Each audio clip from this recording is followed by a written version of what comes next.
Hi guys, it's Kimmerman from Kimmerman Gunpla Studio, and today I just finished reviewing the MSK DJ and this guy here, the Gundam G05. So now let's review this Golden Wing guy here, which is the Gundam Astray Outframe D with the Shiranui pack.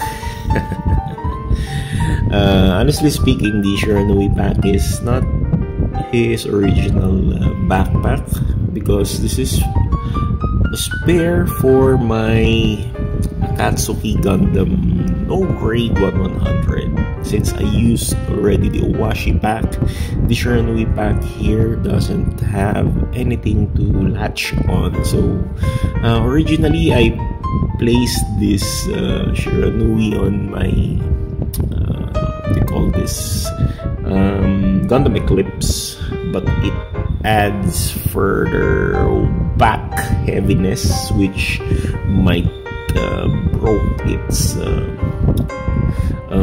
waist joint. So hindi ko na nilagay, inalis ko na lang. And I found remedy on that issue.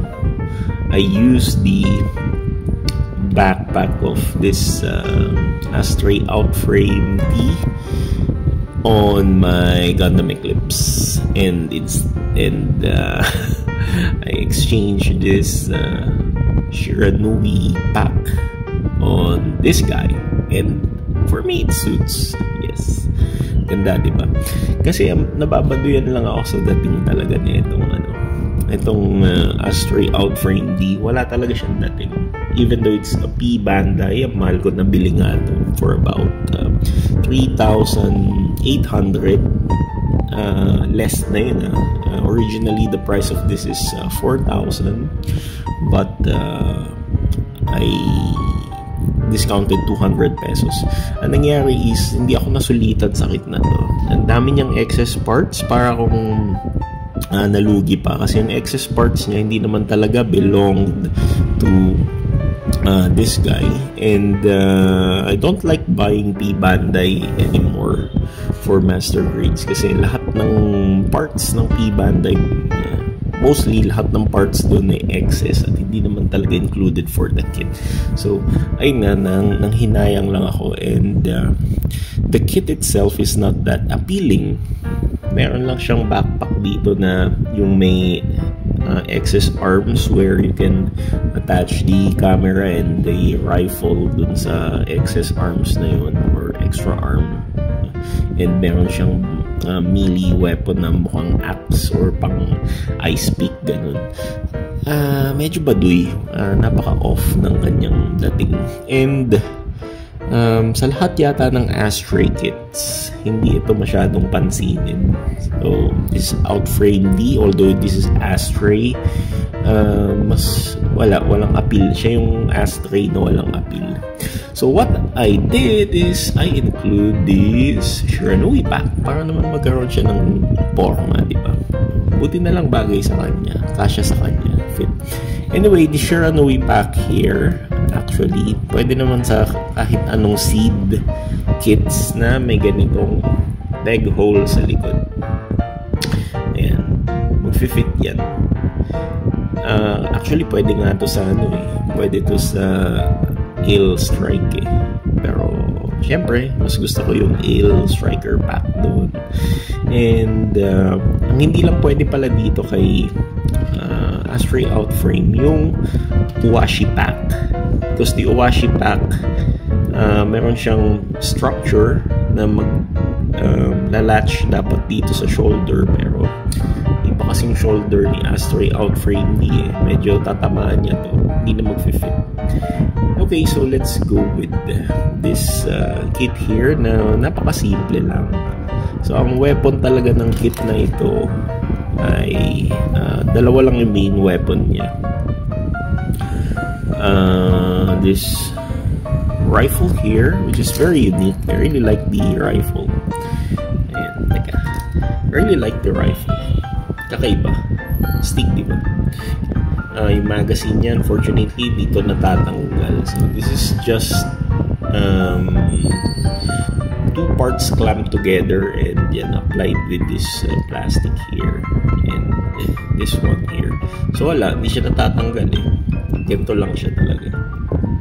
I thought there's a magazine gimmick saan tatanggalin mo at papalitan mo yung magazine reload gimmick, kaso wala. Then yung beam saber effects or beam saber parts niya. So beam sabers, dalawa yan, nandito sa gilid. Of course, this is the traditional beam sabers. Tapos, beam saber effect parts, ayun, that's it. Yun lang yung weapons niya talaga. And yung isa, yung sinasabi ko, yung parang ice pick or yung sa mga mountain climber na gumagamit ng parang hack ng ice. Ganun nandito sa backpack niya. Pero wala eh, na-let's go. Nilipat ko na sa Gundam Eclipse. And ito yung nakakatawa niyang accessory. Camera. Yes, camera. Why camera? Because in the manga, I think the pilot is a press or a newscaster or press. Basta nasa press siya. And yun nga, may camera siya. So his Gundam has camera. So vlogger. So yung Gundam na to parang vlogger or newscaster. And stick niya eh. Akala ko nung una parang ano to eh, parang rail gun or laser gun na blast ng beam. So wala. Okay, articulation. Wala sa head. Yung head niya, okay naman. It can move up, down.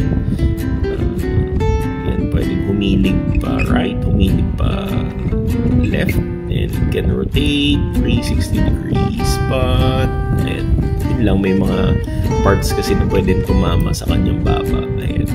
Ang ganda lang ng itsura nito, yung sa V-fin niya. Gusto ko yung V-fin niya na ganyan. May yellow, tapos may red dito sa ibabaw. And ang ganda ng mata. Gusto ko yung mata niya. Ang laki, sinister looking eyes. Parang mulagat talaga siya. Ang ganda pag tinatapa ng ilaw yun. Kamulagat. Tapos kino-complement pa na itong forehead camera niya. Ewan ko lang bakit hindi dito na dito pumatok sa mga fans talaga. For me, siguro yung color scheme napaka-bland. Hindi maganda tingnan. Parang ano lang siya, ordinary protagonist kid. Tapos ito sa shoulders, itong kanyang shoulder armor, napaka-basic lang. Meron lang parang parts na nag-flap na ganito, pero ano siya, medyo matigas. Tapos can rotate or can move up to this far. Medyo stiff na yung joints, hindi ko kasi nilalaro talaga to. So it can rotate, by the way. It can rotate. Laruin lang natin konti. Tapos yung bicep niya can rotate 360 degrees. Yan. Itong elbow can bend. Actually double jointed tong elbow. Can bend up to this far. Yan. Nice elbow bend. Tapos meron siyang butas dito for, I think this one for kung magkakaroon pa ng ibang accessories to, or inclusion of accessories, baka dito ikakabit. And yung hands, pinalitan ko ng Dalin Decal hands. And so this already changed to articulated finger para magmukha naman siyang master grade na master grade, diba? And yung waist can move from side to side, rotate up to this far. Hindi siya pwede mag 360 degrees dahil dun sa structure dito. Front skirt armor can rotate, can move up to that far. Medyo stiff nga lang kasi hindi ko nga nilalaro ito. And side skirt can wait, can move to that far. By the way, dito sa may ano niya, sa may arms niya, can raise up to that far and raise up din up to that far. Pero ang stiff, stiff talaga, nakakatakot laro Tapos, sa legs, sa hips niya, can split to that far. Ganito.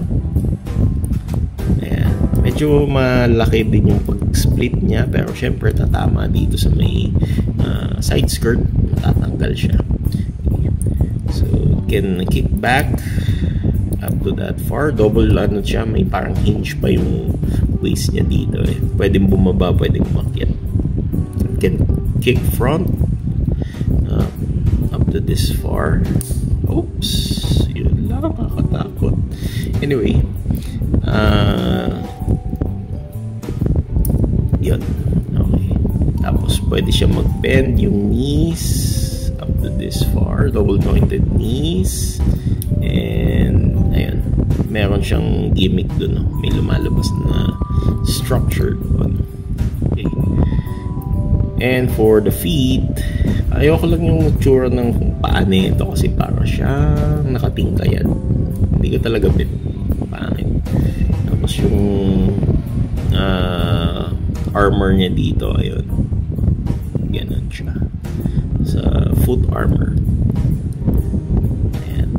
Tapos pwede lang siya mag plantar flex, hindi siya pwede mag plantar extend ng sobra. Ganito lang siya, parang nga siya nakatakong ngayon. Nakatakong ganyan, diba? So pag nakaharap, para lang siyang nakatingkayad. Ganun. Ayan, final thoughts on this kit. Actually, I don't recommend this kit kung gusto mo yung medyo ma-impact siya sa shelf, sa cabinet. Kasi for me, hindi talaga siya hindi siya magandang, kumbaga bland, napaka-bland ng kit na to. Hindi siya ganun ka-appeal, hindi siya mag-i-stand out sa collection mo kung yung normal lang niya, normal backpack yung ilalagay mo, kasi wala lang, talagang hindi nga mapapansin. Mumukha nga lang yung mumukhang Gundam Aerial or ano pa ba, Gundam Aerial na full mechanics, or yung RX-78 na yung mga lumang versions, parang ganun. Actually, buti nga kung mapagkamalan pa siyang RX-78 kasi wala siyang shield, tapos ito lang talaga yung weapons niya, ganyan, diba? Wala siyang ka-effect. Since I put this backpack, yung washi pack, at least nagkaroon siya ng buhay. Yun lang, medyo parang hindi nangingibabaw yung gold eh. Hindi ganong kaganda talaga yung yung effect. Kumbaga yung gold parang sinapawan pa siya, di ba? Ganda ng gold, pero yung katawan niya, yung kulay ng katawan niya pangit. So parang nasapawan pa rin siya nung backpack niya. So yung backpack na lang sana siya, di ba? So ang maganda lang dito sa kit na to, kung you're a fan of Astray and you really like to complete the Astray model kits, yep, grab this. And ayun nga, mas maganda pa nga yung Testament Gundam dito, kasi yung Testament is kulay pula at maangas tingnan yung mga weapons niya. I hope I can find that Dragon Momoko Testament Gundam someday, kung meron pa, kasi mas maganda yata yun compare sa Bandai. P-Bandai, ayoko na ng P-Bandai. I will not fuck those tricycles. I will not buy P-Bandais anymore, kasi nangihinayang ako sa binayad ko, tapos most plastics, mga panapon naman. Okay, this kit not so recommendable. In terms of color, it will not stand out in your shelf. But if you're a fan of Astray and you like to complete all the Astray model kit, you need to buy this. Okay, Kimmerman from Kimmerman Gunpla Studio saying good night. God bless, take care. Happy building, and thank you for watching this review of Gundam Astray Outframe D with Washi Pack. or no, Shiranui path. Thank you.